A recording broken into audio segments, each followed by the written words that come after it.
नमस्कार, मी वैद्य अस्मिता दामले मनोधारा चॅनेलमध्ये तुमच्या सगळ्यांचं खूप खूप स्वागत आहे।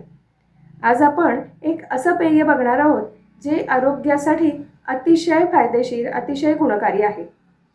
सीझन असताना हे तुम्ही करून ठेवू शकता आणि पूर्ण वर्षभर याचा फायदा घेऊ शकता। लहान मुलांपासून वयस्कर व्यक्तींपर्यंत सगळ्यांसाठी हे आरोग्याला उपयोगी आहे।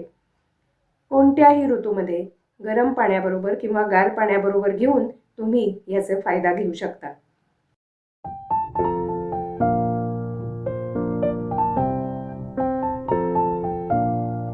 हे पेय इतकं चांगलं आहे ना की तुम्ही याचा विविध प्रकारांनी वापर करू शकता। सकाळी अनशापोटी पाण्यातनं घेऊ शकता, पचन चांगलं व्हावं म्हणून जेवणानंतर घेऊ शकता, एखाद वेळेस पोट बरोबर नाही, पोटात गॅसेस झालेत अशा वेळेला घेऊ शकता, रात्रीच्या वेळेला जड जेवण झालंय किंवा थोडंसं जागरण करायचं आहे अशा वेळेला त्याचा त्रास होऊ नये म्हणून रात्रीसुद्धा काढा करून चहाप्रमाणे घेऊ शकता।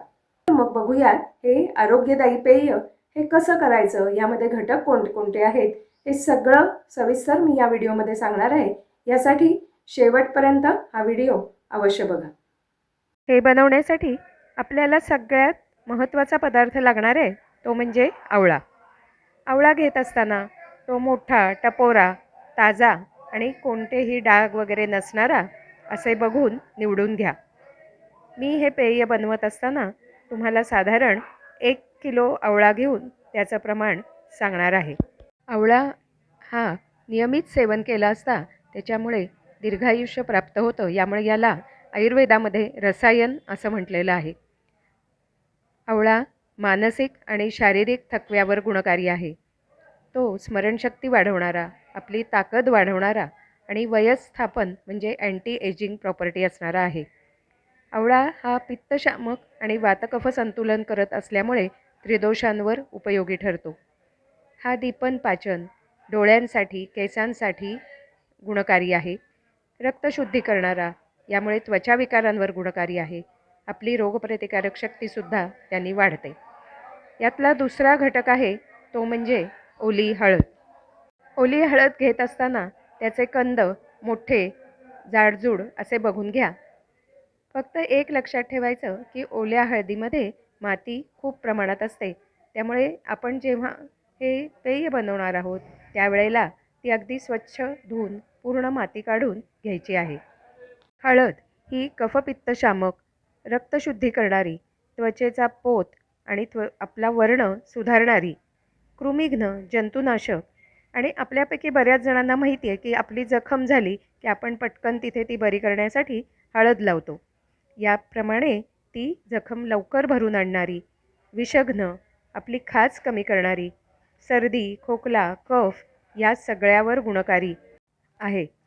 सांधेदुखी, सांधे सुजणं, त्वचेवरची वेगवेगळी इन्फेक्शन्स यावर हळद उपयोगी पडते। यातला तिसरा घटक आहे तो म्हणजे आलं। आलं घेताना ते चांगलं दळदार, ताजं, रसरशीत बघून घ्यावं। ते पेयामध्ये वापरताना ते पण स्वच्छ धुवून घ्यावं, त्याच्यामध्ये सुद्धा माती अडकलेली असते। आलं हे वातकफशामक आहे, तसंच आपली भूक वाढवणारं, घेतलेल्या अन्नाचं पचन करणारं आणि विशेषतः आमाचं पचन करणारं आहे। शूलहर म्हणजे वातविकारामधली किंवा सांध्यांमधली दुखणं कमी करणारं आहे। तसंच मासिक पाळीतल्या वेदनासुद्धा आल्यामुळे कमी होतात। हृदयासाठी हितकर आहे। घसा बसणं, अपचन, गॅसेस, मळमळ, सर्दी, खोकला, छातीतला कफ या सगळ्यावर आलं हे गुणकारी आहे। प्रवासात उलटीची भावना होत असताना आल्याचा चांगला उपयोग होतो। हे आरोग्यदायी पेय बनवण्यासाठी आपल्याला आवळा 1 किलो घ्यायचा आहे, हळद पाव किलो घ्यायची आहे आणि आलं 100 ग्रॅम घ्यायचं आहे। हे सगळे पदार्थ चांगले धुवून स्वच्छ पुसून मग आपल्याला वापरायचे आहेत। हळद आणि आलं घेताना त्याच्या बाजूला असलेले छोटे छोटे सगळे त्याच्या शाखा या सुट्या करून मग स्वच्छ धुवून ते वापरावं। आलं आणि हळद त्याची सालं काढून त्याचे तुकडे करून घ्यावे, याचप्रमाणे आवळ्याचे सुद्धा तुकडे करून घ्यावेत। हे सगळे पदार्थ आपल्याला मिक्सरमध्ये ग्राइंड करून त्याची छान बारीक अशी पेस्ट करून घ्यायची आहे. हे पेय बनवत असताना आपण जे तुकडे करणार आहोत ते घेण्यासाठी किंवा जी पेस्ट करणार आहोत ती भरून ठेवण्यासाठी काचेच्याच भांड्यांचा वापर करा. यामुळे हे केलेलं पेय वर्षभर टिकतं, ते खराब होत नाही. ही पेस्ट केल्यानंतर स्वच्छ सुती कापडामधून किंवा अगदी बारीक गाळणीतनं गाळून घेऊन त्याचा रस तयार झालेला काचेच्या बाटलीत भरून ठेवा.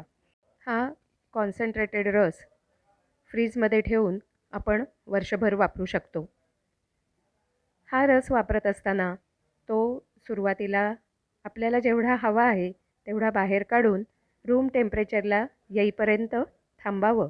त्यानंतर त्यामध्ये सीझननुसार गार किंवा गरम पाणी मिसळून त्याचा वापर करावा. याचे गुणधर्म अजून वाढवण्यासाठी ऋतूनुसार ह्याच्यामध्ये मिरपूड, जिरेपूड, पुदिना, सुंठ याचा वापर करावा. कोणत्याही दीर्घ आजारानंतर किंवा ऑपरेशनमधून रिकवर होत असताना ह्या पेयाचा अतिशय चांगला फायदा होतो.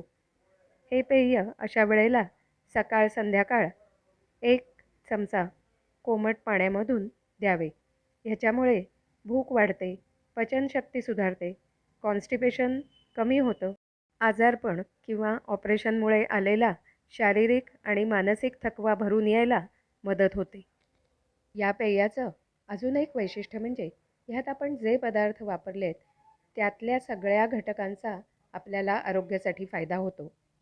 रस गाळून घेतल्यानंतर खाली जो पल्प राहतो तो पल्प उन्हात वाळवावा.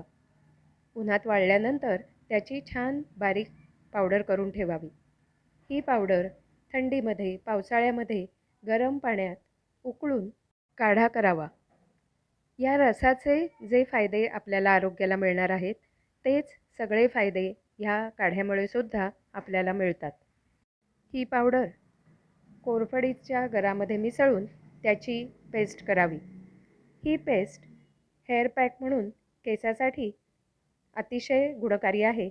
याच्यामुळे केस दाट काळेभोर होतात. तसंच ही पावडर चेहऱ्याला लावली असता रक्तशुद्धी होऊन चेहऱ्याचा पोत आणि त्वचेला सुधारतो. सीझनमध्ये असं हे बहुगुणी पेय बनवून ठेवा आणि आरोग्य मिळवा. Follow Ayurveda, stay healthy. Manodhara चॅनेलला सबस्क्राईब करा.